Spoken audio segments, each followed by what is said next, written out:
where the mind is without fear and the head is held high, where knowledge is free.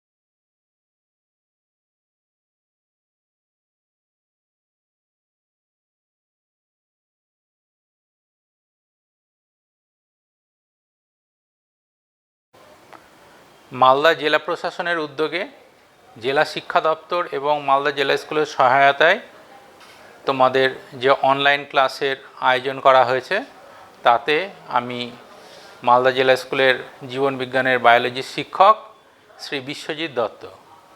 আজকে আমি তোমাদের class 11-এর বায়োলজির unit 3 cell structure and function তার chapter 7 chemical constituents of living cell এইটা আমি তোমাদের আজকে পড়াবো। তোমরা জানো যে আমাদের জীবদেহের গঠনগত এবং কার্যগত একক structure and functional unit cell. প্রত্যেকটা সেল সে ইউনিসেলুলার অর্গানিজমের ক্ষেত্রেও একটাই সেল, মাল্টিসেলুলার অর্গানিজমের ক্ষেত্রে অনেক সেল বডি ফর্ম করছে। প্রত্যেকটা সেল ইন্ডিভিজুয়ালি কিছু পারফর্ম করতে পারে ফাংশন। প্রত্যেকটা সেলের দেখা যায় যে সেল ডিভিশনের ক্যাপাবিলিটি আছে। এই সেলের মধ্যে দেখতে পাওয়া যায় বেশ কিছু জিনিস আছে যে তোমরা এর আগের চ্যাপ্টারে পড়েছো। সেই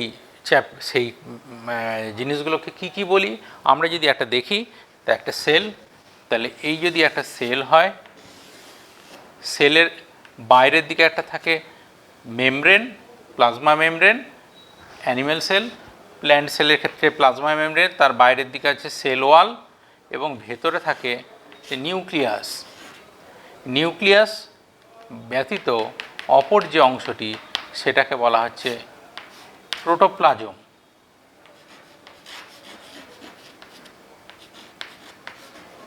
সরি, এটি cytoplasm.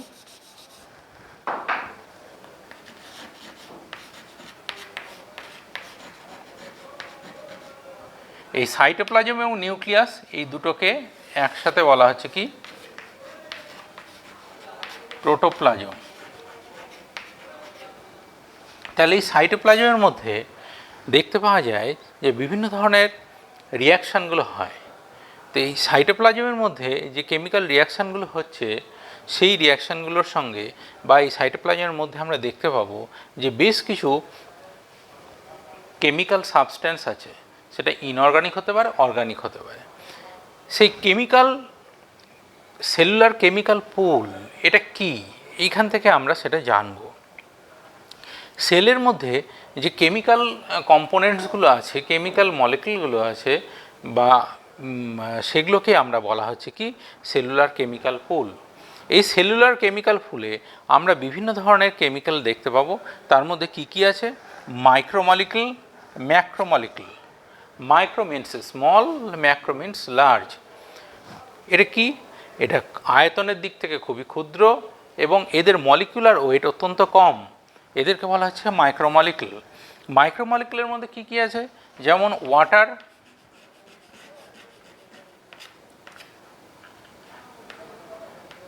Amino acid, simple sugar, etcetera.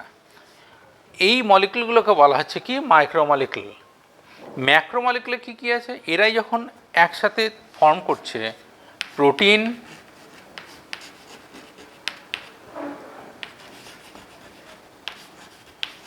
Carbohydrate,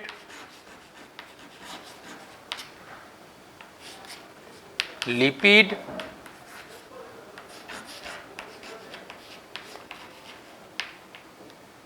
nucleic acid, macromolecule form করছে, এদের মলিকুলার ওয়েট অনেক বেশি এবং মাইক্রোমলিকুলের তুলনায় আয়তনে অনেক বড়। তাহলে আমরা এখান থেকে দেখতে পেলাম সেলুলার কেমিক্যাল পুলের মধ্যে সাইটোপ্লাজমে আমরা দেখতে পাচ্ছি যে মাইক্রোমলিকুল ম্যাক্রোমলিকুল বোথ আর প্রেজেন্ট। এছাড়া সেলের মধ্যে যে কেমিক্যাল কনস্টিটিউয়েন্টসগুলো আছে সেটাকে আমরা দুটো ভাগেও আরও ভাগ করতে পারি। সেটা কি? একটিকে বলা হচ্ছে ইনঅর্গানিক সাবস্ট্যান্সেস, আর একটিকে বলা হচ্ছে অর্গানিক সাবস্ট্যান্সেস। ইনঅর্গানিক সাবস্ট্যান্সেস কোনগুলো? যার মধ্যে কার্বন কন্টেন্ট থাকে না, অর্থাৎ কার্বন অনুপস্থিত, তাকে বলা হচ্ছে ইনঅর্গানিক সাবস্ট্যান্সেস। এর মধ্যে কি কি আছে? মিনারেলস আছে, ওয়াটার আছে, এটাকে বলা হচ্ছে কি ইনঅর্গানিক সাবস্ট্যান্সেস। অর্গানিক সাবস্ট্যান্সেস কি কি আছে? অর্গানিক সাবস্ট্যান্সের মধ্যে carbohydrate, protein, lipid, nucleic acid, এই প্রত্যেকটার মধ্যেই কার্বন উপস্থিত, সেই জন্য অর্গানিক সাবস্ট্যান্স বলা হচ্ছে। তাহলে এগুলো আমরা সেলুলার কেমিক্যাল পুলকে বিভিন্নভাবে ক্লাসিফাই করছি। এছাড়া ম্যাক্রোনিউট্রিয়েন্টস, মাইক্রোনিউট্রিয়েন্টস। ম্যাক্রোনিউট্রিয়েন্টসগুলো কী কী? যেমন যে নিউট্রিয়েন্টসগুলো বা যে এলিমেন্টগুলো দেখতে পাওয়া যায় যে খুব বেশি পরিমাণে সেলের বা নিউট্রিশনের জন্য প্রয়োজন হচ্ছে, সেগুলোকে বলা হচ্ছে ম্যাক্রোনিউট্রিয়েন্টস। আর যেগুলো কম পরিমাণে প্রয়োজন হচ্ছে সেগুলোকে বলা হচ্ছে মাইক্রোনিউট্রিয়েন্টস। ম্যাক্রোনিউট্রিয়েন্টসের মধ্যে কী কী আছে? যেমন nitrogen, phosphorus, sulphur, calcium, iron ইত্যাদি। মাইক্রোনিউট্রিয়েন্টসের মধ্যে বোরন, কোবাল্ট, কপার অ্যাটসেট্রা। তাহলে আমরা সেলুলার কেমিক্যাল পুল সম্বন্ধে আমরা জানলাম। আমরা এবার যেটা পড়ব সেটাকে বলা হচ্ছে কি বায়োমলিকুলস। তাহলে বায়োমলিকুলস বলতে কি বোঝায়? বায়োমলিকুলস কী কী আছে? বায়োমলিকুলস হচ্ছে যে একটা সেল, তার মধ্যে যে বিভিন্ন ধরনের সেলুলার কেমিক্যাল পুলের যে কম্পোনেন্টসগুলো দেখলে সেখান থেকে বিভিন্ন এলিমেন্টগুলোকে নিয়ে সেল দেখা যায় নিজেই কিছু মলিকুল ফর্ম করে। সেই মলিকুলগুলো যেগুলো সেল নিজে সিনথেসিস করছে সেই মলিকুলগুলোকে বলা হচ্ছে কি বায়োমলিকুল। এই বায়োমলিকুলগুলোকে আমরা বায়োমলিকুল কী কী ধরনের পাই? Carbohydrate,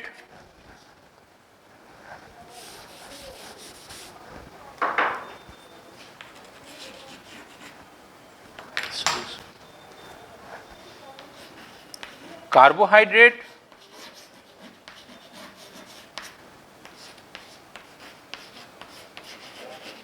protein, lipid, nucleic acid. এই মলিকুলগুলো দেখা যায় সেল নিজেই সিনথেসিস করতে পারে, অর্থাৎ ফর্মেশন করতে পারে। আমরা carbohydrate, protein, lipid, nucleic acid এদের সম্বন্ধে আস্তে আস্তে আমরা জানব। প্রথমেই আমরা যেটা পড়ব সেটা হচ্ছে প্রোটিন সম্বন্ধে, তারপর কার্বোহাইড্রেট এবং তারপর লিপিড। আমি এবার তোমাদেরকে যেটা পড়াবো সেটা হচ্ছে প্রোটিন। বায়োমলিকুলের প্রথম প্রোটিন। প্রোটিন তোমরা জানো যে প্রোটিন কি? আমরা বিভিন্ন খাবারগুলো খাদ্য হিসাবে যেগুলো গ্রহণ করি সেই খাদ্যের মধ্যে কিছু খাদ্য আছে যে খাদ্যগুলো প্রোটিন হিসাবে আমরা খাই বা প্রোটিন জাতীয় খাবার খাই। সেখান থেকে তোমরা প্রোটিনের নামটা শুনেছ। প্রোটিন এটা কি? এখানে কার্বন, হাইড্রোজেন, অক্সিজেন, নাইট্রোজেন, এই মেনলি চারটা জিনিস নিয়ে প্রোটিন গঠিত। অর্থাৎ কার্বন, হাইড্রোজেন, অক্সিজেন, নাইট্রোজেন দ্বারা যে অ্যামাইনো অ্যাসিড গঠিত হচ্ছে সেখানে সেই দ্বারা প্রোটিন গঠিত হচ্ছে। তাহলে অ্যামাইনো অ্যাসিড এটা কি? অ্যামাইনো অ্যাসিড হচ্ছে প্রোটিনের গঠনগত একক। তাহলে তোমরা যদি একটা মালা দেখো বা তাতে দেখতে হবে অনেক বিট থাকে, সেই বিটগুলো আমরা কল্পনা করতে পারি এক একটা অ্যামাইনো অ্যাসিডের সঙ্গে। অ্যামাইনো অ্যাসিড তাহলে স্ট্রাকচারাল ইউনিট অফ প্রোটিন। তাহলে অ্যামাইনো অ্যাসিড, অনেক অ্যামাইনো অ্যাসিড পরপর যুক্ত হয়ে গিয়ে সেখানে দেখা যাচ্ছে যে প্রোটিন তৈরি হচ্ছে। একটা সেলুলার স্ট্রাকচারে সবচেয়ে বেশি পরিমাণে থাকছে সেটি হচ্ছে প্রোটিন। তোমরা সেল মেমব্রেন সেখানে প্রোটিন পাবে বা বিভিন্ন জায়গাতে আমরা প্রোটিনগুলো পাই। Carbon, hydrogen, nitrogen, oxygen, nitrogen এই এলিমেন্টগুলো তো থাকবেই, এছাড়া কিছু ক্ষেত্রে ফসফরাস, সালফার এগুলো দেখতে পাওয়া যায়। তাহলে এই হচ্ছে প্রোটিন, একটা ধারণা তোমরা পেলে যে প্রোটিন কী। তাহলে প্রোটিনের সোর্সগুলো কী কী, প্রোটিন কোথায় পাই আমরা? অ্যানিম্যাল সোর্সও আছে, প্ল্যান্ট সোর্সও আছে, যেমন মাছ, মাংস, ডিম এগুলোর মধ্যে আমরা যেমন প্রোটিন পাই, সেই রকম প্ল্যান্ট সোর্সের মধ্যেও আছে, যেমন সয়াবিন, বাদাম ইত্যাদি জায়গায় সয়াবিনে আমরা প্রোটিন পাই, সেখান থেকে আমরা প্রোটিন পেতে পারি। ডালের মধ্যে প্রোটিন পাই বিভিন্ন জায়গায়। এই সমস্ত জায়গাগুলোতে আমরা উদ্ভিজ্জ উৎসগুলো বা প্ল্যান্ট সোর্স যেখান থেকে আমরা প্রোটিন পাই। তাহলে প্রোটিনের স্ট্রাকচার দেখলে দেখতে পাওয়া যাবে, আমরা প্রোটিনের স্ট্রাকচারটা দেখছি পরে। তার আগে আমরা যেটা বলবো সেটা হচ্ছে প্রোটিন অ্যামাইনো অ্যাসিড নিয়ে গঠিত হচ্ছে। অনেক অ্যামাইনো অ্যাসিড পরপর যদি যুক্ত হয় তাহলে দেখা যাচ্ছে প্রোটিন গঠিত হচ্ছে। তাহলে অ্যামাইনো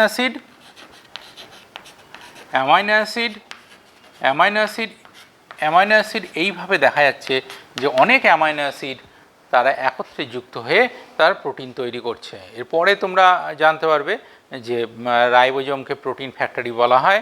রাইবোজোম দেখা যায় প্রোটিন সিনথেসিস করছে সেলের মধ্যে, সেখানে অ্যামাইনো অ্যাসিডগুলো সংযুক্ত হয়ে তারা দেখা যাচ্ছে যে প্রোটিন গঠন করে। তাহলে প্রোটিন কি সরাসরি প্রথমেই প্রোটিন গঠিত হয়? তা গঠিত হয় না। তাহলে অ্যামাইনো অ্যাসিডগুলো সংযুক্ত হয়ে তারা দেখতে পাওয়া যায় একটা স্ট্রাকচার তৈরি করে, তাকে বলা হয় প্রাইমারি স্ট্রাকচার অফ প্রোটিন। তাহলে একটা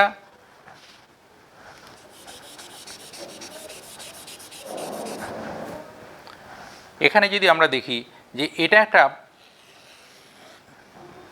প্রাইমারি স্ট্রাকচার প্রোটিনের, তাহলে এটাকে বলা হচ্ছে কি এর মধ্যে অনেক অ্যামাইনো অ্যাসিড আছে। এখানে অনেক অ্যামাইনো অ্যাসিড পরপর সংযুক্ত হয়ে এই প্রাইমারি স্ট্রাকচার, প্রোটিনের প্রাইমারি স্ট্রাকচারটা তৈরি হয়েছে।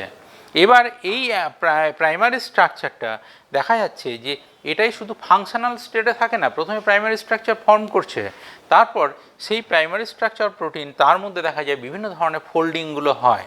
ফোল্ডিং হয়ে দেখা যাচ্ছে যে সেটি সেকেন্ডারি স্ট্রাকচার ফর্ম করছে, অর্থাৎ কয়েলিং হয়ে গিয়ে আরও ক্ষুদ্র জায়গায় আসছে। এই সেকেন্ডারি স্ট্রাকচার প্রোটিন এটা বিভিন্ন রকমের হতে পারে, এটা আলফা হেলিক্স হতে পারে অথবা বিটা প্লিটেড সিড, এই দুই রকম স্ট্রাকচারে থাকতে পারে। সেকেন্ডারি স্ট্রাকচার অফ প্রোটিন দেখা যায় সেটি আবার নিজেদের মধ্যে ফোল্ডিং হয়ে টার্সিয়ারি স্ট্রাকচার তৈরি করছে। এই টার্সিয়ারি স্ট্রাকচার সেটা আবার দেখা যায় ছোট ক্ষুদ্র হয়ে গিয়ে সেটি দেখা যায় কোয়াটারনারি স্ট্রাকচার ফর্ম করছে। তাহলে প্রাইমারি স্ট্রাকচার অ্যামাইনো অ্যাসিড সংযুক্ত হয়ে প্রাইমারি স্ট্রাকচার প্রোটিনের, secondary structure, tertiary structure, quaternary structure form করে। কোথাও দেখতে পাওয়া যায় টার্সারি স্টেটে আছে, কোথাও দেখতে পাওয়া যায় কোয়াটারনারি স্টেটে আছে, বিভিন্নভাবে প্রোটিনগুলো অবস্থান করে। তাহলে প্রোটিন দেখা যায় অ্যামাইনো অ্যাসিড এবং প্রোটিন এখানে দুটোতেই অ্যামাইনো অ্যাসিড ইন্ডিভিজুয়াল যখন থাকছে অথবা প্রোটিন যখন ফর্ম করছে সেইখানে দেখতে পাওয়া যায় ধনাত্মক বা পজিটিভ এবং নেগেটিভ দুই ধরনের আয়নই দেখা যায় যে তারা একসাথে অবস্থান করছে। এই জন্য প্রোটিনকে বলা হচ্ছে কি অ্যাম্পিপ্যাথিক মলিকুল। অ্যাম্পি মিনস বোথ, দুই ধরনের এখানেই চার্জ দেখতে পাওয়া যায়, পজিটিভ চার্জ, নেগেটিভ চার্জ। এবং একটা পিএইচ, নির্দিষ্ট পিএইচে দেখা যায় যে এই প্রোটিনগুলো দেখা যায় উভয় আয়নের পরিমাণ দেখা যায় সমান থাকে। একটা যে নির্দিষ্ট পিএইচে দেখা যাচ্ছে যে এই ধনাত্মক এবং ঋণাত্মক বা পজিটিভ নেগেটিভ এই দুটো আয়ন সমান স্টেটে থাকছে, তখন তাকে বলা হচ্ছে আইসো ইলেকট্রিক পিএইচ। তখন তাকে বলা হচ্ছে কি আইসো ইলেকট্রিক পিএইচ।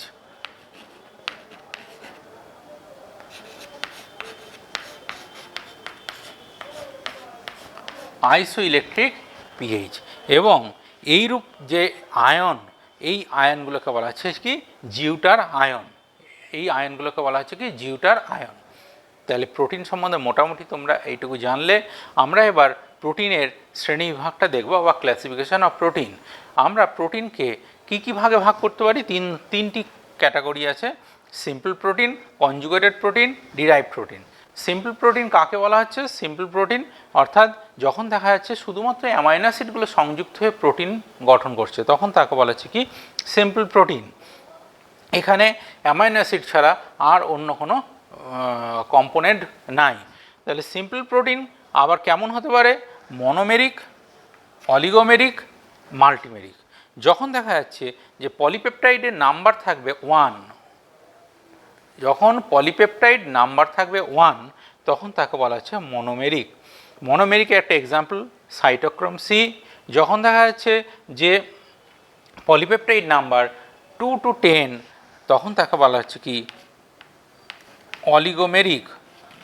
2 to 10 অর্থাৎ পলিপেপটাইড, তখন তাকে বলা হচ্ছে অলিগোমেরিক, যেমন হিমোগ্লোবিন। মাল্টিমেরিক গ্রেটার দ্যান 10 বা মোর দ্যান 10 যখন পলিপেপটাইড নাম্বার থাকবে, তখন তাকে বলা হচ্ছে কি? মাল্টিমেরিক। মাল্টিমেরিক আবার দুরকম হতে পারে। যদি সেম অ্যামাইনো অ্যাসিড নিয়ে তৈরি হচ্ছে, তখন তাকে বলা হচ্ছে, বা সেম পলিপেপটাইড থাকছে, তখন তাকে বলা হচ্ছে হোমোমেরিক। যদি ডিফারেন্ট পলিপেপটাইড থাকে, তখন তাকে বলা হচ্ছে কি? হেটারোমেরিক। যেমন হোমোমেরিক হচ্ছে বিটা গ্যালাক্টোসাইডেজ, হেটারোমেরিক হচ্ছে haemoglobin. Alpha polypeptide, beta polypeptide, বিভিন্ন ধরনের পলিপেপটাইডগুলো থাকতে পারে। কনজুগেটেড প্রোটিনের ক্ষেত্রে কি আছে? কনজুগেটেড প্রোটিন যখন এই পলিপেপটাইডের সঙ্গে দেখা যাচ্ছে যে অ্যামাইনো অ্যাসিডগুলো যে পলিপেপটাইড গঠন করছে, তার সঙ্গে যদি দেখা যায় নন প্রোটিন কোনো পার্ট থাকে, তখন তাকে বলা হচ্ছে কি? Conjugated protein. কনজুগেটেড প্রোটিনের মধ্যে যেমন গ্লাইকোপ্রোটিন, লাইপোপ্রোটিন, নিউক্লিওপ্রোটিন, ফসফোপ্রোটিন, মেটালোপ্রোটিন এবং ফ্ল্যাভোপ্রোটিন। দেখতে পাওয়া যাচ্ছে গ্লাইকোপ্রোটিনে কার্বোহাইড্রেট থাকতে পারে, যেমন প্রোটিওগ্লাইক্যান। লিপিড প্রোটিনের সঙ্গে অ্যাটাচ থাকলে তখন তাকে বলা হচ্ছে serum LDL. Lipoprotein, nucleic acid attach থাকলে তাকে বলা হচ্ছে নিউক্লিওপ্রোটিন। ক্রোমাটিন, ফসফরাস অ্যাটাচ থাকলে ফসফোপ্রোটিন। কেসিন, মেটালোপ্রোটিন, মেটাল কোনো অ্যাটাচ থাকলে তখন তাকে বলা হচ্ছে, বা সংযুক্ত থাকলে তখন তাকে বলা হচ্ছে মেটালোপ্রোটিন। Cytochrome oxidase. আর flavoprotein, NADH dehydrogenase. Derived protein কাকে বলা হচ্ছে? ডিরাইভ প্রোটিন অর্থাৎ সিম্পল প্রোটিন বা কনজুগেটেড প্রোটিন, এগুলো যখন হাইড্রোলাইসিস হচ্ছে, তখন তাকে বলা হচ্ছে কি? Derive protein. অর্থাৎ প্রোটিন ভেঙে গিয়ে সেখান থেকে যে প্রোটিনগুলো ফর্ম করছে, তখন তাকে বলা হচ্ছে ডিরাইভ প্রোটিন। কেমন হতে পারে? Primary derived protein, meta protein, conjugated protein, secondary protein. এই 4 রকমের আমরা ডিরাইভ প্রোটিন পাই। সেকেন্ডারি প্রোটিনের মধ্যে কি আছে? যেমন প্রোটিওজ, পেপটোন, এগুলো সব সেকেন্ডারি প্রোটিন। এই ডিরাইভ প্রোটিন আমরা প্রোটিনের আমরা ক্লাসিফিকেশনটা আমরা দেখলাম।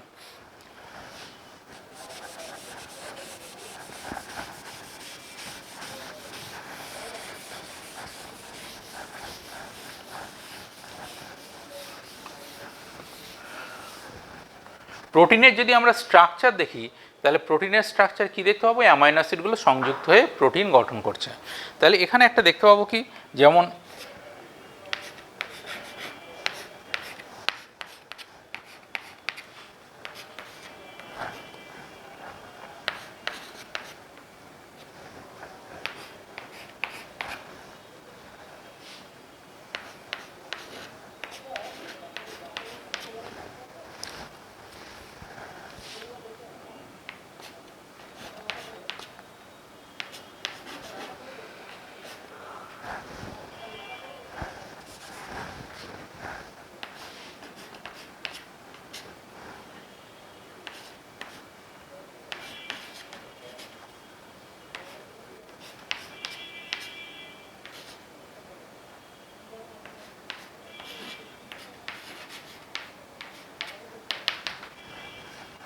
তাহলে আমরা এখানে যদি দুটো অ্যামাইনো অ্যাসিড আছে, এই একটা অ্যামাইনো অ্যাসিড, এই একটা অ্যামাইনো অ্যাসিড, দুটো অ্যামাইনো অ্যাসিড দেখা যাচ্ছে তারা পরস্পর সংযুক্ত হয়েছে।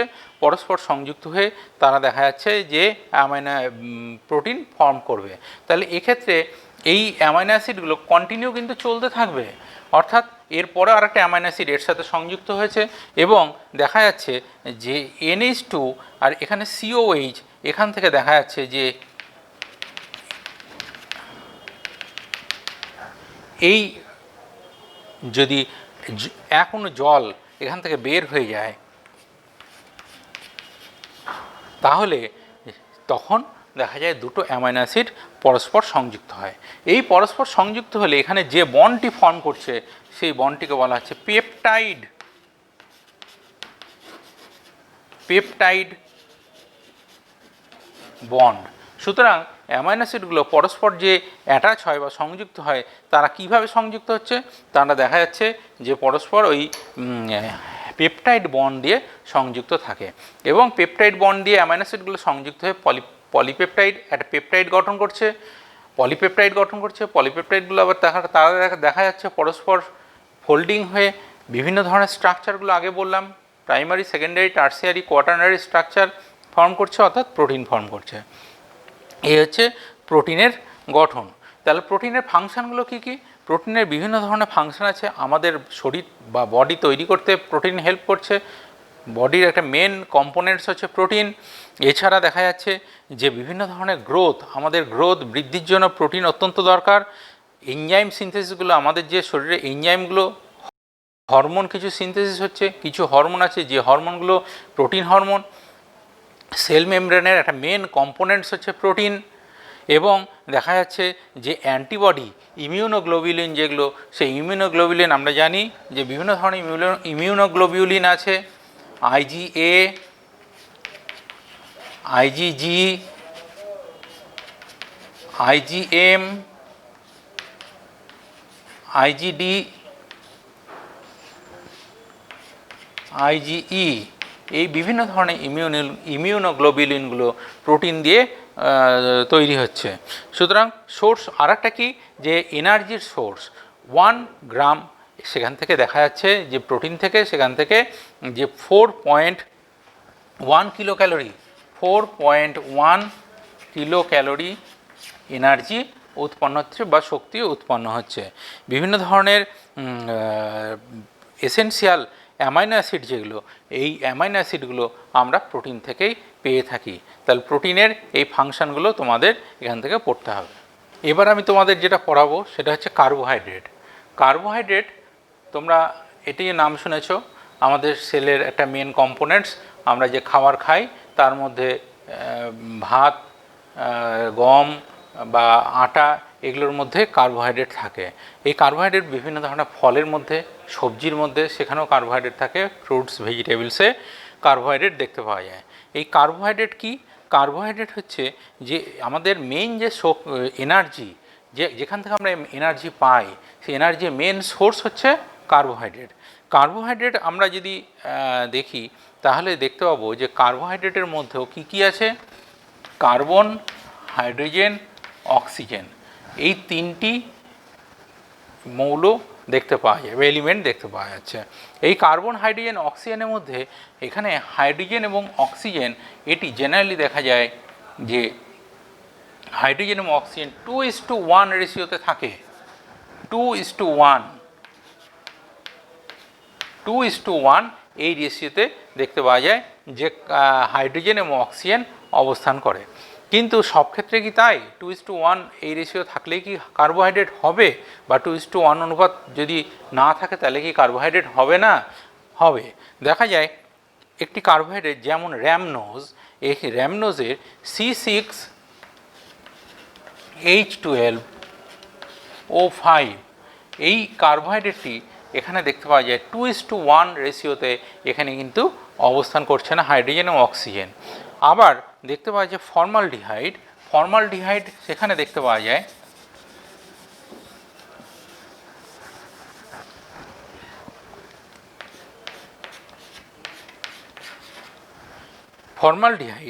এক্ষেত্রে দেখতে পাওয়া যায় যে 2:1 রেশিওতে হাইড্রোজেন এবং অক্সিজেন অবস্থান করছে, কিন্তু এটি কোনো কার্বোহাইড্রেট নয়।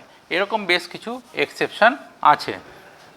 তাহলে কার্বোহাইড্রেটের এখানে আমরা এবার যেটা জানবো সেটা হচ্ছে যে কার্বোহাইড্রেটের মধ্যে এর শ্রেণীবিভাগ বা ক্লাসিফিকেশানটা কী। কার্বোহাইড্রেটকে মেনলি আমরা দুটো ক্যাটাগরিতে ডিভাইড করতে পারি। একটি হচ্ছে সিম্পল কার্বোহাইড্রেট আর একটা হচ্ছে কম্পাউন্ড কার্বোহাইড্রেট। সিম্পল কার্বোহাইড্রেট কাকে বলা হচ্ছে? বা একে বলা হচ্ছে মনোস্যাকারাইড। সিম্পল কার্বোহাইড্রেট যে কার্বোহাইড্রেটগুলোকে আমরা যদি হাইড্রোলাইজ করি বা ভেঙে দিই সহজ কথায়, তাহলে এর মধ্যে আমরা কার্বন, হাইড্রোজেন এবং অক্সিজেন ছাড়া অন্য কোনো কিছু পাবো না। সুতরাং এদেরকে বলা হচ্ছে কি সিম্পল কার্বোহাইড্রেট বা মনোস্যাকারাইড। এই সিম্পল কার্বোহাইড্রেট বা মনোস্যাকারাইডকে আমরা দুটো বিভিন্নভাবে ক্লাসিফাই করতে পারি। একটি হচ্ছে অ্যালডোজ আর একটি হচ্ছে কিটোজ। যদি দেখা যায় যে কার্বোহাইড্রেটে, এরপরে আমি তোমাদেরকে বলবো বা দেখাবো, অ্যালডিহাইড গ্রুপ আছে, যদি অ্যালডিহাইড গ্রুপ থাকে তখন তাকে বলা হচ্ছে অ্যালডোজ, আর যদি কিটো গ্রুপ থাকে তাহলে তখন তাকে বলা হচ্ছে, কিটোন গ্রুপ থাকে তখন তাকে বলা হচ্ছে কিটোজ। অ্যালডিহাইড গ্রুপ থাকলে অ্যালডোজ, কিটোন গ্রুপ থাকলে তখন তাকে বলা হচ্ছে কি কিটোজ। এবং অ্যালডোজের একটা এক্সাম্পল কি গ্লুকোজ, কিটোজের একটা উদাহরণ কি ফ্রুক্টোজ। এবার এছাড়া আমরা এই সিম্পল কার্বোহাইড্রেটে কার্বনের নাম্বারের উপর ডিপেন্ড করে আমরা মনোস্যাকারাইড বা সিম্পল কার্বোহাইড্রেটকে আরেকটা ভাগ ক্লাসিফাই করি। আমরা হচ্ছে এটা গ্রুপের উপর, অর্থাৎ গ্রুপটি কি আছে, এটি অ্যালডিহাইড গ্রুপ আছে না কিটোন গ্রুপ আছে। যদি আমরা দেখি যে সিম্পল কার্বোহাইড্রেটের মধ্যে কার্বন নাম্বার কেমন আছে, সেই কার্বন নাম্বারের উপর ডিপেন্ড করে আমরা ট্রায়োজ, টেট্রোজ, পেন্টোজ, হেক্সোজ এবং হেপ্টোজ এই ক্লাসিফিকেশানগুলো আমরা করতে পারি। যদি দেখা যায় যে ট্রায়োজ, এখানে 3টি কার্বন আছে, টেট্রোজে 4টি, 5টি, 6টি এবং 7টি। ট্রায়োজের example glyceraldehyde, tetrose erythrose, pentose ribose, hexose glucose, heptose sedoheptulose. এই হচ্ছে আমাদের মনোস্যাকারাইডের ক্লাসিফিকেশান। এই সিম্পল কার্বোহাইড্রেট এরা আবার দেখা যায় যে পরস্পর যুক্ত হয়ে যায়, এবং কোন বন্ডিংয়ের দ্বারা হয়, দুটি মনোস্যাকারাইড যদি দেখা যায় তারা গ্লাইকোসাইডিক লিঙ্কেজে কানেক্টেড হয় তখন তাকে বলা হচ্ছে কি কম্পাউন্ড কার্বোহাইড্রেট। কম্পাউন্ড কার্বোহাইড্রেট কি মোর দ্যান ওয়ান মনোস্যাকারাইড তারা কম্পাউন্ড কার্বোহাইড্রেট ফর্ম করে। লিঙ্কেজ কি দুটি মনোস্যাকারাইড তারা হচ্ছে গ্লাইকোসাইডিক লিঙ্কেজ বা গ্লাইকোসাইডিক বন্ডের মাধ্যমে তারা কানেক্টেড হয়। কম্পাউন্ড কার্বোহাইড্রেটকে আমরা দুটো ক্লাসিফাই করতে পারি দুটো গ্রুপে, একটিকে বলা হচ্ছে অলিগোস্যাকারাইড, পলিস্যাকারাইড। যদি দেখা যায় 2 to 10 মনোস্যাকারাইড পরস্পর তারা কানেক্টেড হয়েছে তখন তাকে বলা হচ্ছে কি অলিগোস্যাকারাইড। অলিগোস্যাকারাইড 2 to 10 মনোস্যাকারাইড সেখানে তারা পরস্পর সংযুক্ত থাকতে পারে। এর মধ্যে কয়েকটি আমি উদাহরণ দিয়েছি অলিগোস্যাকারাইড, যেমন মল্টোজ। মল্টোজে দেখা যায় যে একটি গ্লুকোজ আরটি গ্লুকোজ পরস্পর কানেক্টেড, ল্যাকটোজ গ্লুকোজ এবং গ্যালাক্টোজ, এবং সুক্রোজ গ্লুকোজ এবং ফ্রুক্টোজ তারা পরস্পর কানেক্টেড। পলিস্যাকারাইড কি? পলিস্যাকারাইড বলা হচ্ছে যখন গ্রেটার দ্যান 10 মনোস্যাকারাইড তারা পরস্পর কানেক্টেড তখন তাকে বলা হচ্ছে কি পলিস্যাকারাইড। পলিস্যাকারাইডে যে মনোস্যাকারাইডগুলো থাকবে, অর্থাৎ একাধিক মনোস্যাকারাইড মোর দ্যান 10 মনোস্যাকারাইড তারা কানেক্টেড যদি হয় তখন তারা পলিস্যাকারাইড। যদি মনোস্যাকারাইডগুলো সেম টাইপের হয় তখন তাকে বলা হয় হোমোপলিস্যাকারাইড। যদি ডিফারেন্ট টাইপের হয় তখন তাকে বলা হচ্ছে হেটারোপলিস্যাকারাইড। হোমোপলিস্যাকারাইডের যেমন এক্সাম্পল কি স্টার্চ, গ্লাইকোজেন এবং সেলুলোজ। স্টার্চ, সেলুলোজ এবং গ্লাইকোজেন এগুলো হোমোপলিস্যাকারাইড। হেটারোপলিস্যাকারাইডের ডিফারেন্ট কী আছে, যেমন পেকটিন, পেপটাইডোগ্লাইক্যান, হেমিসেলুলোজ। পেপটাইডোগ্লাইক্যান, হেমিসেলুলোজ এবং পেকটিন এগুলো সব হচ্ছে হেটারোপলিস্যাকারাইড। আর হোমোপলিস্যাকারাইডের এক্সাম্পল বললাম, হোমোপলিস্যাকারাইডের মধ্যে কী আছে, স্টার্চ, সেলুলোজ এবং গ্লাইকোজেন।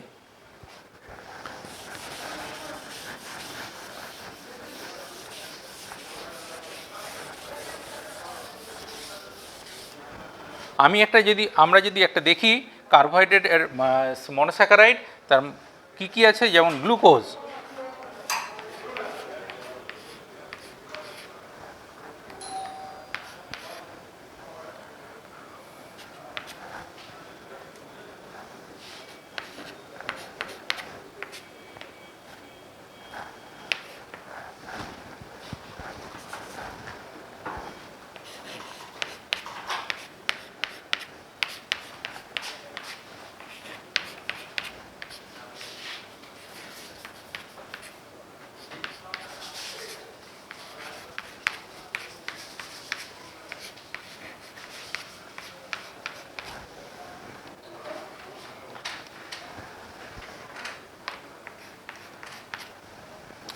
তাহলে এটা আমরা যদি দেখি একটা স্ট্রাকচার, তাহলে দেখতে পাবো যে এটা হচ্ছে গ্লুকোজের স্ট্রাকচার, অর্থাৎ অ্যালডোজ।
তাহলে আমরা এখানে দুটি কার্বোহাইড্রেট দেখতে পাচ্ছি, অর্থাৎ দুটি মনোস্যাকারাইড, একটি গ্লুকোজ আর এটি হচ্ছে ফ্রুক্টোজ।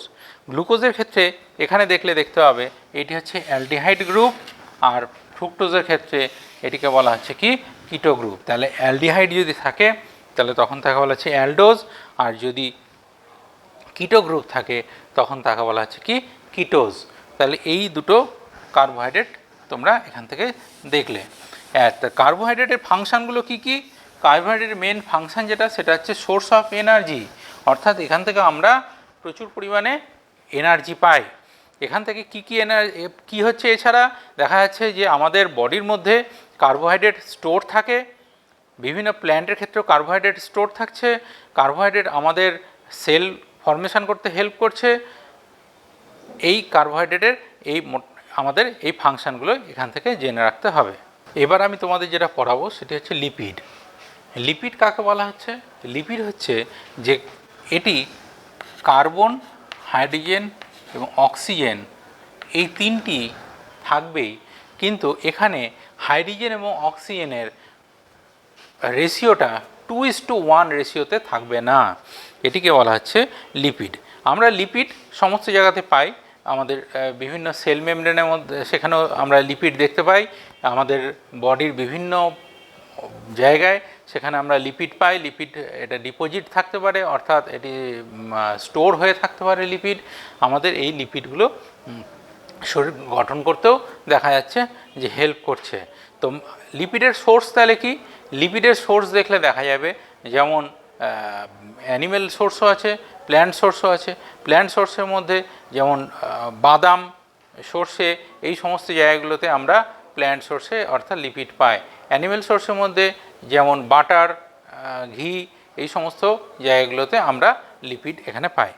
তো লিপিডের দেখা যাচ্ছে যে কি কি থাকে, এখানে দেখা যায় ফ্যাটি অ্যাসিড এবং গ্লিসারল। ফ্যাটি অ্যাসিড এবং গ্লিসারল বা অ্যালকোহল সেটা এস্টারিফিকেশন হয়ে থাকে। তাহলে ফ্যাটি অ্যাসিড এবং গ্লিসারল পরস্পর যখন সংযুক্ত হয় তখন সেটি ফর্ম করে কি লিপিড। এখানে এস্টার কথাটা আমি বললাম। এস্টার কথাটা কি? এস্টার অর্থাৎ অর্গ্যানিক।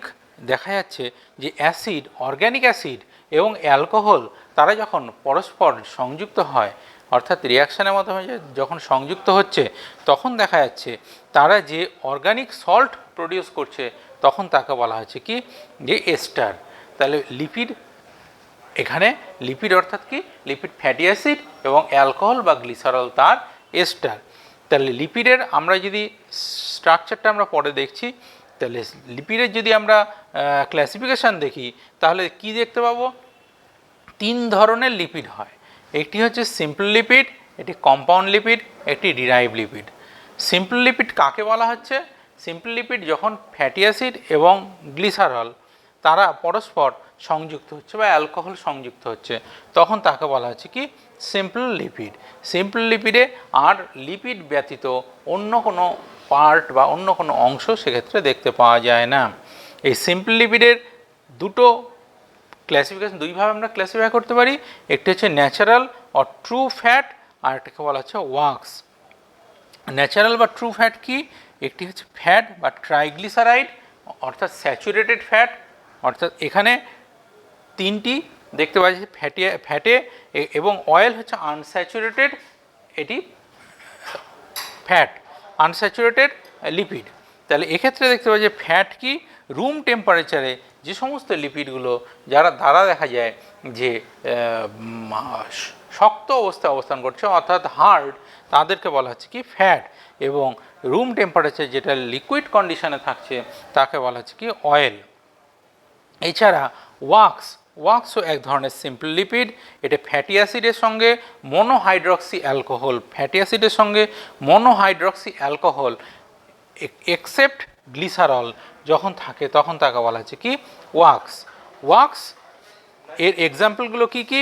ওয়াক্সের এক্সাম্পলগুলো যেমন সিবাম, সেরুমেন ইত্যাদি বিভিন্ন ধরনের, প্ল্যান্ট ওয়াক্স, বীজ ওয়াক্স।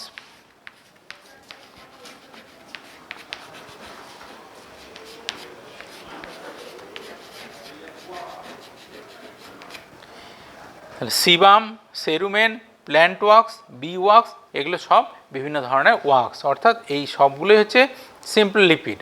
কম্পাউন্ড লিপিড কি?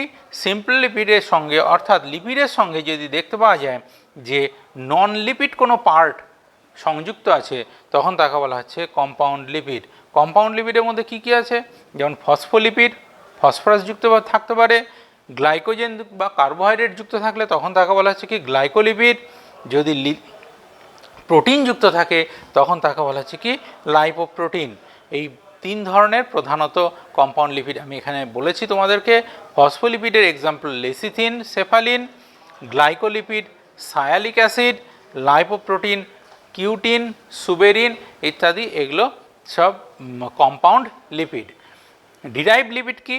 লিপিডের যখন বিশ্লিষ্ট হচ্ছে বা লিপিডকে যখন ভেঙে দেওয়া হয়, ভেঙে যাচ্ছে তখন যে প্রোডাক্টগুলো পায় তাদেরকে আমরা বলছি ডিরাইভড লিপিড।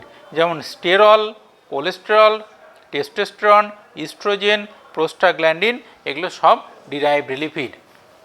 দ্য লিপিডের ক্লাসিফিকেশান তোমরা এখন জানলে।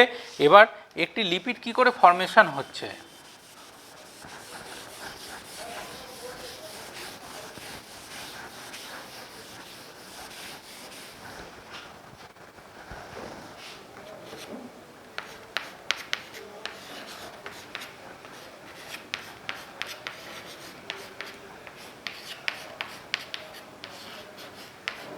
তাহলে এটি কি? এটি হচ্ছে একটা গ্লিসারল। এর সাথে যখন ফ্যাটি অ্যাসিড যুক্ত হচ্ছে তখন কি হচ্ছে?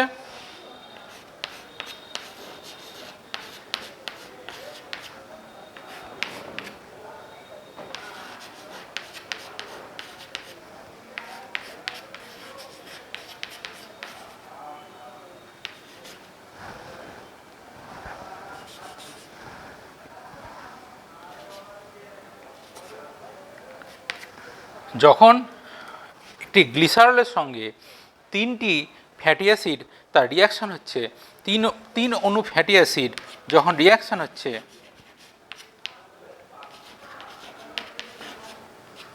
তখন দেখা যাচ্ছে যে কি দাঁড়াচ্ছে?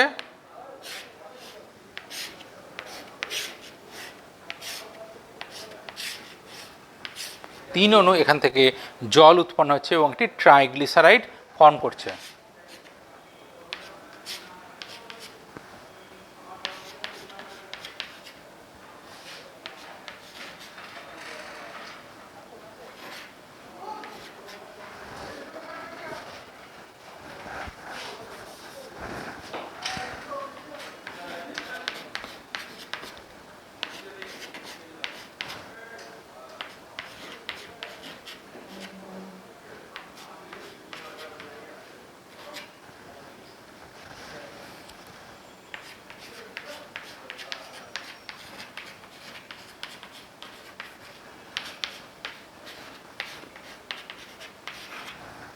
অর্থাৎ দেখা যাচ্ছে যে একটি গ্লিসারলের সঙ্গে তিন অণু ফ্যাটি অ্যাসিড যখন রিয়াকশান করবে তখন উৎপন্ন হচ্ছে ট্রাইগ্লিসারাইড এবং তিন অণু জল। তাহলে এইটি হচ্ছে এখানে ফ্যাট ফর্মেশন হচ্ছে। তাহলে এখানে ফ্যাটের আমরা তাহলে ইম্পর্টেন্স কি দেখব বা এর গুরুত্ব কি? ফ্যাটের গুরুত্ব দেখলে দেখা যাবে যে এখান থেকে প্রচুর পরিমাণে শক্তি উৎপন্ন হয়। 1 গ্রাম ফ্যাট থেকে দেখা যাচ্ছে যে 9.1 কিলো ক্যালোরি 9.3 কিলো ক্যালোরি এখান থেকে শক্তি উৎপন্ন হয়। তাহলে 1 গ্রাম ফ্যাট থেকে দেখা যাচ্ছে 9.3 কিলো ক্যালোরি শক্তি উৎপন্ন হচ্ছে। তাহলে ফ্যাট আমাদের বডিতে স্টোর হয়ে থাকে। যখন দেখা যাচ্ছে যে আমরা উপবাস করে আছি বা স্টারভেশনে আছি, তখন দেখা যায় ডিপোজিটেড ফ্যাট সেখান থেকে আস্তে আস্তে ভেঙে গিয়ে এনার্জি প্রডিউস করতে পারে। তাহলে এটা এনার্জির একটা সোর্স। ফুড রিজার্ভ অর্থাৎ খাদ্য স্টোর হয়ে থাকছে। আমাদের বিভিন্ন অ্যানিম্যালের ক্ষেত্রে হিট রেগুলেশন হেল্প করে, যেমন হোয়েলের ক্ষেত্রে বা তিমির ক্ষেত্রে বা ডলফিন, এদের ক্ষেত্রে ব্লাবার দেখতে পাওয়া যায়, সেটি ফ্যাটের একটি লেয়ার, সেটি দেখা যায় হিট রেজিস্ট করতে হেল্প করছে, সলভেন্ট হিসেবে কাজ করে। কিছু কিছু ভিটামিন আছে, যেমন ভিটামিন এ, ডি, ই, কে, এরা দেখা যায় অয়েল বা ফ্যাট সলিউবল ভিটামিন, এবং দেখা যায় সেল মেমব্রেন ফর্ম করতে হেল্প করছে এই ফ্যাট। হরমোন এবং কিছু ভিটামিন সিনথেসিস করতেও বা এগুলো তৈরি করতেও ফ্যাট আমাদের হেল্প করে। সুতরাং ফ্যাটের আমাদের বডির মধ্যে বা লিপিডের খুব ইম্পর্টেন্স আছে। তাহলে আমরা এখান থেকে যেটা পড়লাম সেটা হচ্ছে যে বিভিন্ন ধরনের কেমিক্যাল পুলগুলো কি কি, সেলুলার কেমিক্যাল পুল, এবং তার সঙ্গে সঙ্গে বায়োমলিকুলসের কার্বোহাইড্রেট, প্রোটিন, লিপিড, এই 3টি অংশ তোমাদেরকে আজকে আমি বোঝালাম। আশা করি তোমরা এগুলো বুঝতে পেরেছো, বাড়িতে ভালো করে পড়বে।